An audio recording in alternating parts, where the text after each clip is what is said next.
एक दिन उसके साथ हुआ। रात का वक्त था।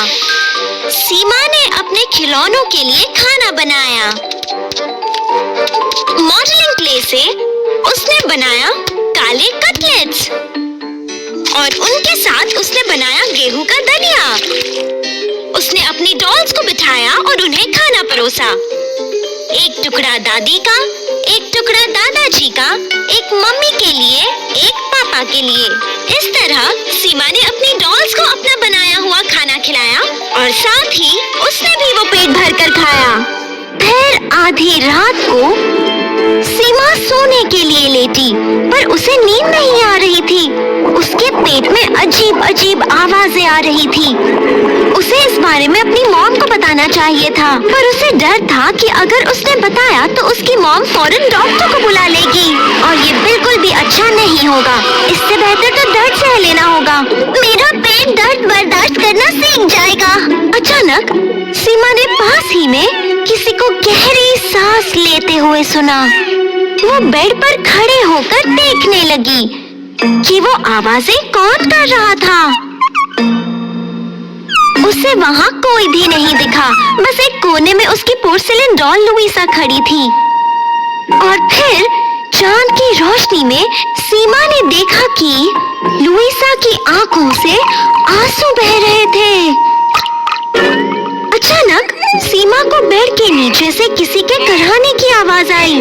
सीमा नीचे झुकी और उसने देखा उसका टेडी बेयर वहाँ बैठकर रो रहा था। ओ मेरा पेट, मेरा पेट।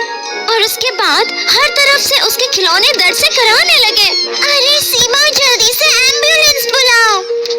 तुम्हारा दलिया और कटलेट खाकर हमारे पेट दर्द कर रहे हैं। सीमा डर से कांपने लगी। क्या मतलब एम्बुलेंस बुलाओ? डॉक्टर्स उनकी जितना भयानक इस दुनिया में और कोई नहीं होता। अगर डॉक्टर्स को इमरजेंसी में बुलाया गया तो वो हमारे लिए बहुत ही कड़वी दवाइयाँ ले आएंगे। वो तुम सबसे जीत दिखाने के लिए कहेंगे और फिर वो बेरहम डॉक्टर तुम्हारे मुंह में चम्मच रख देंगे और जो भी रोएगा या विरोध करेगा वो उसे पकड़कर हॉस्पिटल ले जाएंगे। पर खिलौनों को इस बात की परवाह नहीं थी कि उन्हें किसके साथ या कहाँ जाना पड़ेगा।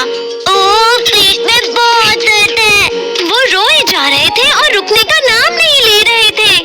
और अब सीमा के पेट में इतनी गड़बड़ थी कि उसकी आंखों के सामने आने लगे पिंक और ब्लू गोले, कुछ ऑरेंज धब्बे और ढेर सारे ग्रीन बादल।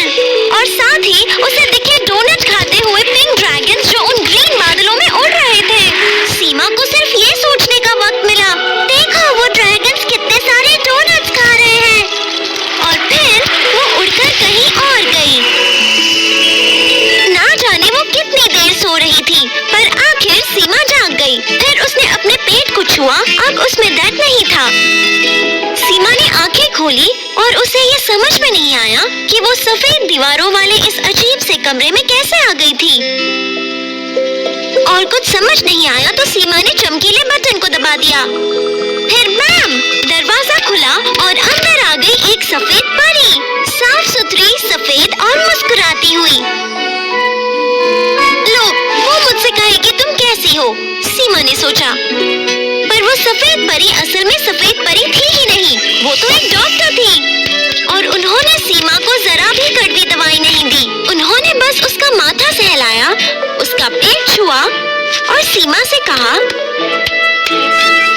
बेहतर होगा कि तुम असली फल खाओ, क्ले से बना हुआ खाना नहीं। अगर तुमने वो सब नहीं खाया होता तो तुम्हें आज हमारे हॉस्पिटल में लाना